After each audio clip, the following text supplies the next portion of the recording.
Well, our business correspondent, Owen Fairclough, spoke to Turkey's Deputy Prime Minister, Mehmet Simsek, and asked him if these arrests were a purge.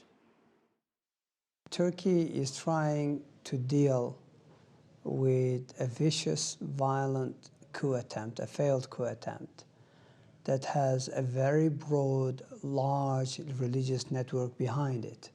Turkey is also having to combat not only with ISIS, but also with PKK, and PKK is on the list of UN, EU terrorist list. It's been waging a war against Turkey for decades. I don't think any country would allow sort of either media or civil service to be penetrated by either terrorist networks, where it comes from religious side, or whether it's ethnic. Aren't you concerned that the signals you're sending to your international partners are just overly negative? Well, of course, we want to make sure that our partners understand what we do, that we adhere to democratic principles, that we uphold rule of law even to those who try to destroy democracy, who try to destroy rule of law. No question about it. But my point is this. Much of these purges essentially are done within the context of dealing with this religious network that's been built up since 1970s. Now, this religious network had a military-grade encryption software, was solely used for communicating of network members, militants. And there are 215,000 people who use that exclusively. You cannot just download it and start using it. It has to be specially organized for you. And it happens that 80,000 of them happens to be civil servants. But the point is, Deputy Prime Minister, you are a country that is trying to join the European Union, and yet you are sending some very mixed and aggressive signals to those partners.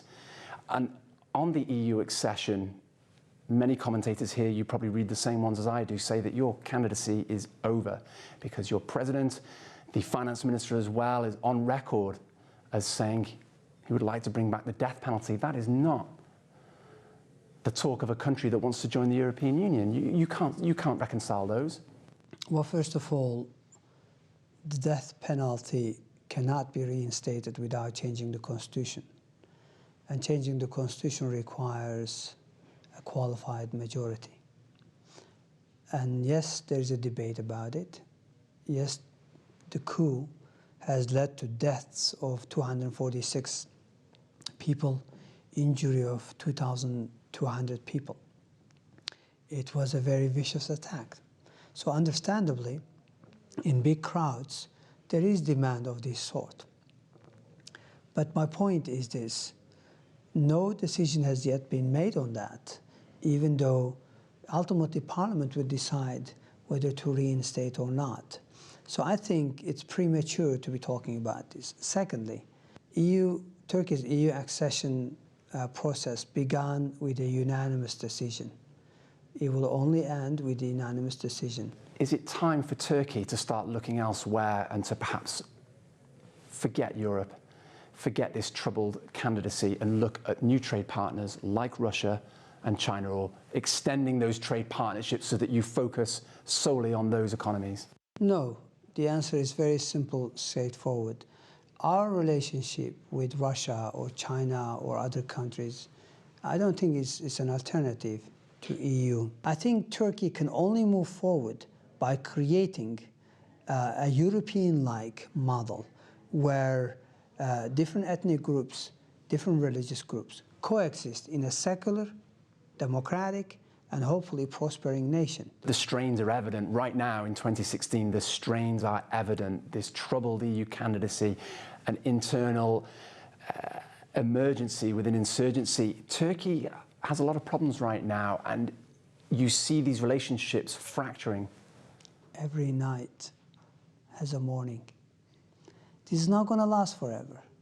Turkey will overcome the current difficulties. In fact, for a country that has gone through such an episode, the return to normalcy has been actually pretty fast.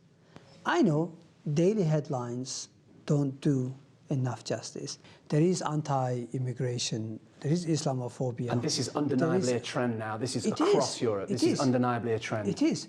For domestic political purposes, I can see how Europeans, in the upcoming elections in France, in Germany, Turkey can be used as a political football issue. But I doubt that that's in the interest of European citizens, and I doubt that it's in the interest of Europe in general.